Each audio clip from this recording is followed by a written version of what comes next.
আউযু বিল্লাহি মিনাশ শাইতানির রাজিম। বিসমিল্লাহির রহমানির রহিম। ওয়াল্লাযীনা হাজারু ওয়া জাহাদু ফি সাবিলিল্লাহি উলাইকা ইয়ারজুনা রাহমাতাল্লাহি আল্লাহু গাফুরুর রহিম। ইয়াসআলুনাকা আনিল খামরি ওয়াল মাইসিরি কুল ফীহিমা ইসমুন কাবীরু ওয়া মানাফিউর লিন্নাসি ওয়া ইসমুহুমা আকবারু মিন নাফইহিমা ওয়া ইয়াসআলুনাকা মাজা ইউনফিকুনা কুলিল আফওয়া কাযালিকা ইউবাইয়িনুল্লাহু লাকুমুল আয়াতি লাআল্লাকুম তাতাফাক্কারুন ফিদ দুনিয়া ওয়াল আখিরাতি ওয়া ইয়াসআলুনাকা আনিল ইয়াতামা কুল ইসলাহুল লাহুম খায়রুন ওয়া ইন তুখালিতু হুম ফাইখওয়ানুকুম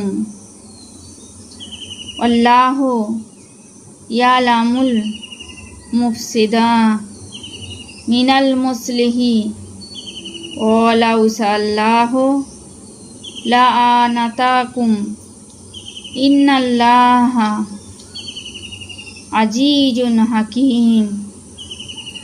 ওয়ালা তানকিহুল মুশরিকাতি হাত্তা ইউমিন্না ওয়ালা মাতুম মুমিনাতুন খায়রুম মিম মুশরিকাতিন ওয়ালাউ আজাবাতকুম ওয়ালা তুনকিহুল মুশরিকিনা হাত্তা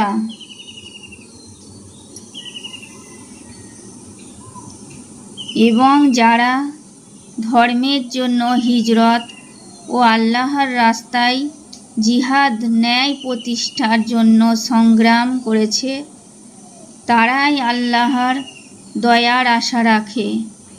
আর আল্লাহ ক্ষমাশীল ও মেহেরবান। লোকে আপনাকে মদ ও জুয়া সম্পর্কে প্রশ্ন করবে। বলুন, উভয়ের মধ্যে মহাপাপ, আর মানুষের যৎ কিঞ্চিত উপকারকারী, কিন্তু উহাতে উপকার অপেক্ষা পাপই অধিক। লোকে আরও আপনাকে প্রশ্ন করবে, কি তারা ব্যয় করবে? বলুন, যা উদ্বৃত্ত। এভাবে আল্লাহ তাদের নিদর্শন সুস্পষ্টভাবে বর্ণনা করেন, যাতে তোমরা গবেষণা করো। দুনিয়া এবং আখিরাতের ব্যাপারে ও এতিম সম্পর্কে প্রশ্ন করবে। বলুন, তাদের সুব্যবস্থা করা উত্তম। তোমরা যদি তাদের সাথে মিলে থাকো, তবে তারা তো তোমাদেরই ভাই। আর কে হিতকাঙ্ক্ষী আর কে অনিষ্টকারী, আল্লাহ তা জানেন। আর আল্লাহ ইচ্ছা করলে তোমাদের কষ্টে ফেলতে পারতেন। নিশ্চয় আল্লাহ পরাক্রান্ত প্রজ্ঞাময়। ঈমান না আনা পর্যন্ত তোমরা মুশরিকা মহিলাদের বিবাহ করবে না।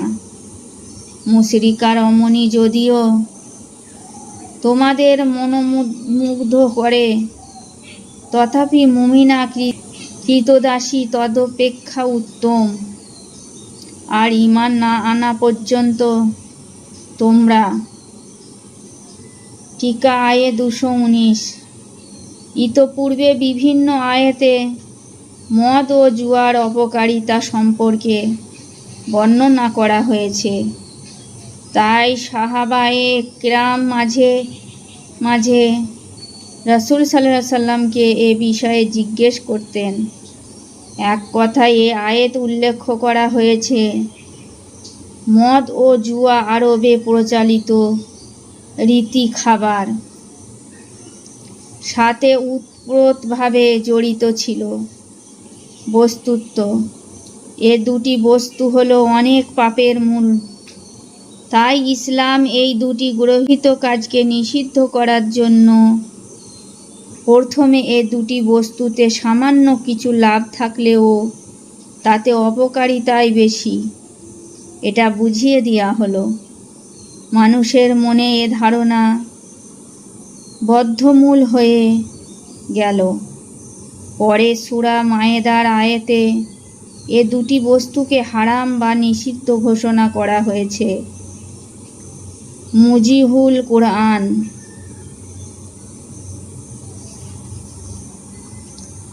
ইউমিনু ওয়ালা আবদুম মুমিনুন খায়রুম মিন মুশরিকিন ওয়ালাউ আজাবাকুম উলাইকা ইয়াদউনা ইলান নারি আল্লাহু ইয়াদউ ইলাল জান্নাতি ওয়াল মাগফিরাতি বিইজনিহি ওয়া ইউবাইয়িনু আয়াতিহি লিন্নাসি লাআল্লাহুম ইয়াতাযাক্কারুন ওয়া ইয়াসআলুনাকা আনিল মাহিদ কুল হুয়া আজা ফাতাজিলুন নিসা ফিল মাহিদি ওয়ালা তাকরাবু হুন্না হাত্তা ইয়াতহুরনা ফাইজা তাতাহহারনা ফাতুহুন্না মিন হাইসু আমারাকুমুল্লাহু ইন্নাল্লাহা ইউহিব্বুত তাওয়াবিনা ওয়া ইউহিব্বুল মুতাতাহহিরিন। নিসাউকুম হারসুল লাকুম ফাতু হারসাকুম আন্না শি'তুম ওয়াকদ্দিমু লিআনফুসিকুম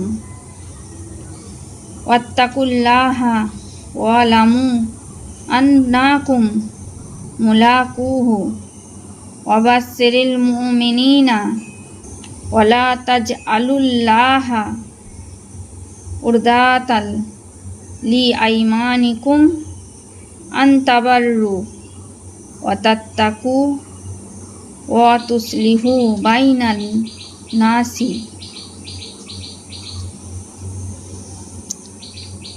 মুশরিক পুরুষের সাথে নারীদের বিবাহ দিও না।